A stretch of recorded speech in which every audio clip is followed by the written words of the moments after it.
This wasn't just a reaction, it was a preview of the political war we're about to witness inside the House chamber.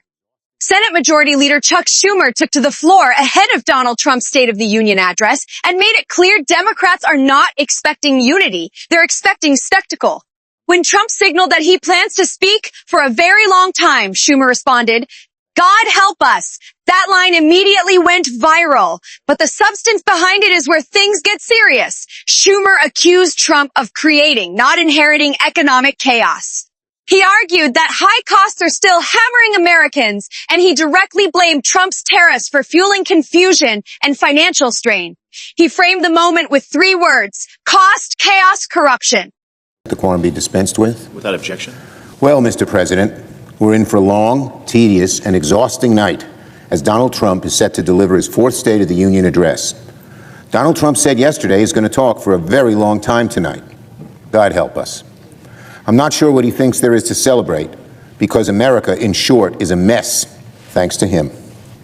American presidents often talk about how they inherited a mess and turned things around. But in Donald Trump's case, he created a mess and then set the building on fire. High costs are still kicking Americans in the gut. Donald Trump's tariffs have unleashed chaos and confusion. ICE agents are patrolling our neighborhoods in masks, like cartel thugs. Isn't that right, Senator Lee? Corruption is up, trust in America is down, and we still have no idea what's in the Epstein files. If I were a Republican sitting in the House chamber tonight, I'd be squirming in my seat, praying to heaven that the president wraps up things quickly, because the American people are sick of his drivel, and the stench of his unpopularity is spreading across the Republican Party like a toxin. Look, we know how tonight is going to work. Donald Trump will claim that everything in America is going great, but he's in a huge bubble. America is deeply unhappy with his leadership, and he will blame everyone else for all our country's troubles. He'll blame Biden, he'll blame the Supreme Court, he'll point the finger at everyone but himself.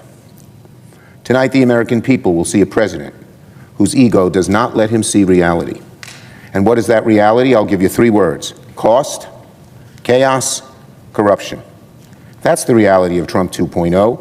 Costs, chaos, corruption. Democrats, of course, offer something different. This year, we're going to give the American people a choice to lower costs, to end the endless cycle of chaos, and to restore some sanity to our country. And as we speak, I'm continuing to work with my colleagues to demand Donald Trump and Republicans listen to the American people and stop ICE from terrorizing our communities. Democrats' position on Donald Trump's brutal ICE tactics haven't changed. Republicans need to work with Democrats to rein in ICE, to end the violence. I'm disappointed we have not to stop playing games. And finally, while none of us are excited about tonight's Trumpian endurance test, there are at least 2 things I look forward to tonight. First, I'm pleased to welcome 5 great New Yorkers as my guests for tonight's address, each of them here to put a real face on the consequences of the administration's chaos. First, we have Danny Bensky, a survivor of Jeffrey Epstein, and now a leading voice demanding transparency, accountability, and justice for survivors who were failed for far too long.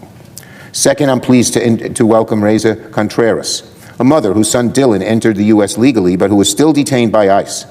Dylan did everything right, followed the rules, showed up to his hearing, and was still arrested by ICE in the middle of the courthouse lobby, if you can believe that. And Reza is here tonight fighting to bring her child home. It's amazing that Americans have to come and do this.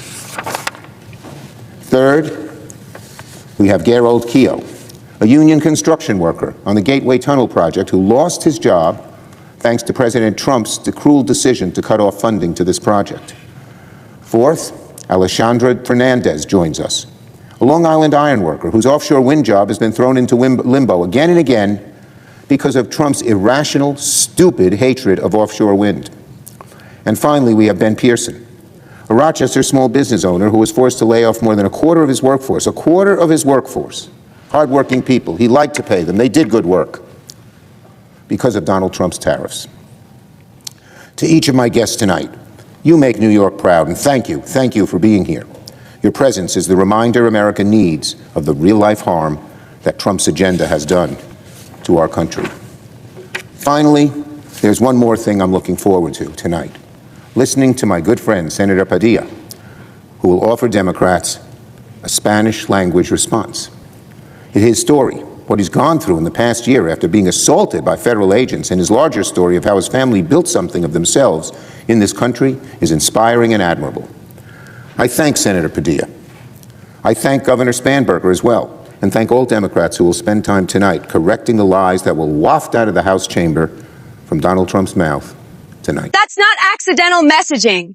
That's strategic repetition designed to define the narrative before Trump even steps to the podium. Schumer went further, sharply criticizing ICE tactics, accusing the administration of terrorizing communities, and highlighting cases of legal immigrants detained despite following the rules.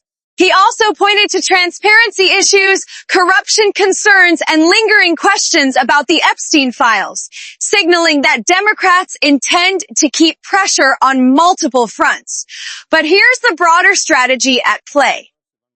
The State of the Union is typically an opportunity for a president to control the narrative, prime time, national audience, unified camera angles, applause lines.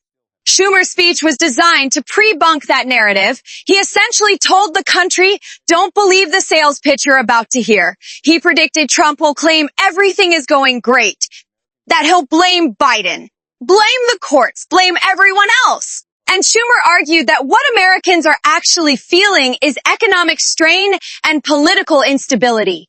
Now, whether voters agree with that framing is a different question, but politically, this is about contrast. Schumer emphasized that Democrats will offer a choice, lower costs, less chaos, and restored stability. He also brought real people into the story, inviting guests affected by tariffs, immigration enforcement, job cuts, and policy decisions.